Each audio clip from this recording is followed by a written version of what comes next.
राम राम जी, मेरे नए व्लॉग में आप सभी का तहे दिल से स्वागत है। आज की वीडियो बहुत ज़्यादा स्पेशल होने वाली है क्योंकि आज की वीडियो में मैं अपना एक्सपीरियंस शेयर कर रही हूँ कि एक वर्किंग वूमेन बनने के बाद मेरी लाइफ कैसी चल रही है। बहुत आसान होता है ये सोचना कि शादी के बाद हम जॉब भी कर लेंगे, घर भी मैनेज कर लेंगे, पढ़ाई कर लेंगे, लेकिन प्रैक्टिकल लाइफ सच में बहुत ज़्यादा ही डिफ़िकल्ट होती है।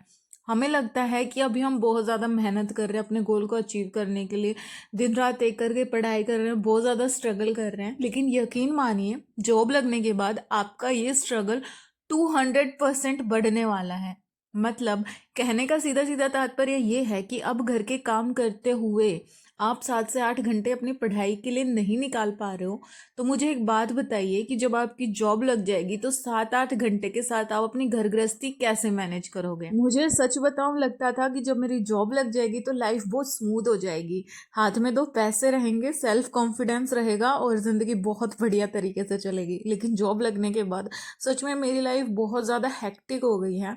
मेंटली प्रेशर इतना रहता है कि मैं चाहकर भी अपनी पढ़ाई को वो टाइम नहीं दे पा रही जो मैं जॉब लगने से पहले दिया करती थी।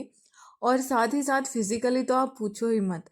कुछ एनर्जी बचाने की कोशिश करती हूँ तो मेरे 2 छोटे छोटे बच्चे उस एनर्जी को बिल्कुल निचोड़ देते हैं और मैं चाहकर भी अपने गोल्स अचीव नहीं कर पा रही हूँ। कोशिश मेरी ये रहती है कि दिन में कम से कम 2 घंटे मैं निकाल लूँ अपनी पढ़ाई के लिए, लेकिन सिचुएशंस कुछ ऐसी क्रिएट हो जाती है कि मैं चाहकर भी नहीं निकाल पा रही हूँ। और ये जो आप क्लिप्स देख रहे हो, ये मेरी अर्ली मॉर्निंग की क्लिप है कि ऑफिस से जाने पहले मेरे को ये काम कंप्लीट करने होते हैं, नहीं तो मेरा घर पूरे दिन अस्त व्यस्त रहेगा। और ये काम पहले करते करते मेरा पूरा दिन निकल जाता था। जॉब लगने के बाद फ़र्क सिर्फ इतना है कि ये काम अब मैं 2 घंटे में सारा फिनिश करके जाती हूँ। बनाने को तो मैं गैस पे भी रोटियां बना सकती थी, लेकिन मुझे आदत है चूल्हे पर रोटियां बनाने की और हमारे घर वाले चूल्हे की रोटी ही खाना प्रेफर करते हैं, इसीलिए मैं चूल्हे पर ही रोटियां बना रही हूँ। एक बहुत बड़ा फ़र्क ये आया है मेरी जॉब लगने के बाद कि अब घर में मेरी बात सुनी जाती है। मेरी पढ़ाई को अब सब सीरियसली लेते हैं कि हाँ, इसे टाइम दो पढ़ने का, ये लाइफ में काफ़ी कुछ अचीव कर सकती है। एक कमेंट मेरे पास ये आया था कि तुम्हारी तुक्के से नौकरी लग गई है, अगर इतनी ही पढ़ाकू होती है, इतनी मेहनत करी होती तो डी की बजाय तुम्हारा सिलेक्शन ग्रुप सी में हुआ होता। तो इसकी स्टोरी मैं ऑलरेडी अपने यूट्यूब चैनल पर बता चुकी हूँ। वो कमेंट करने वाला एक लड़का था या एक आदमी था, वो तो वही जाने। और लड़कों के लिए बहुत आसान होता है बोलना कि तुम पढ़ने का ड्रामा कर रही हो। एक बार लड़कियों की, स्पेशली औरतों की ज़िंदगी झांक कर देखो।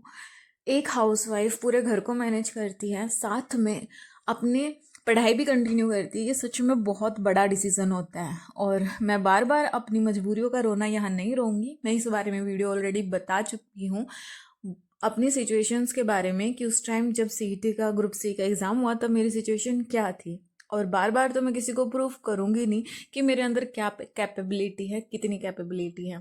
आपके हाथ में है। अगर आपको वीडियो अच्छा लगता है तो लाइक कीजिए, कमेंट कीजिए, सब्सक्राइब कीजिए, और अगर नहीं लगता तो स्किप करके आगे बढ़ जाइए। आपके इस तरह के कमेंट्स किसी को किस लेवल तक डिमोरलाइज कर सकते हैं, ये आपको शायद अंदाज़ा नहीं है। और ये क्लिप्स घर की है।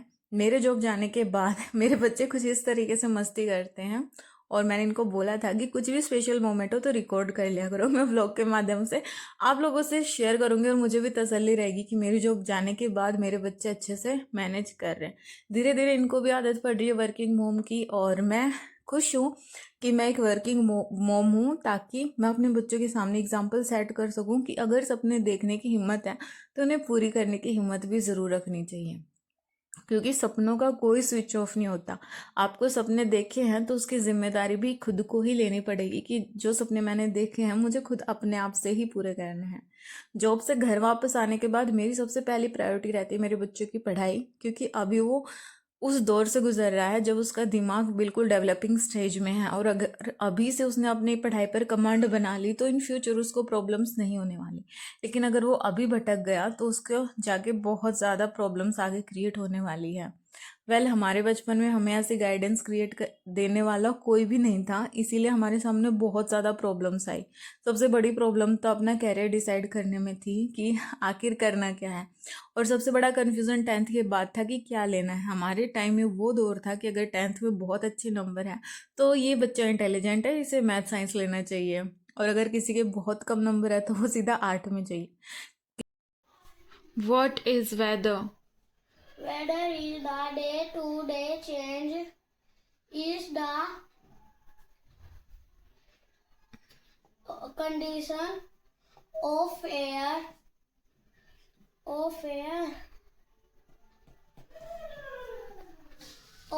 atmosphere. How many seasons are there? Spring, summer, winter, monsoon, autumn. Total कितने हो गए? 5. Very good.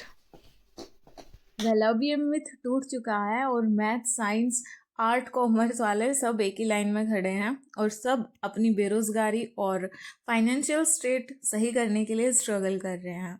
वेल आज का वीडियो थोड़ा अलग था। आज मैंने अपनी फीलिंग शेयर करी है और अगर आप लोगों ने वीडियो यहाँ तक देख लिया है तो please don't forget to like share and subscribe the channel.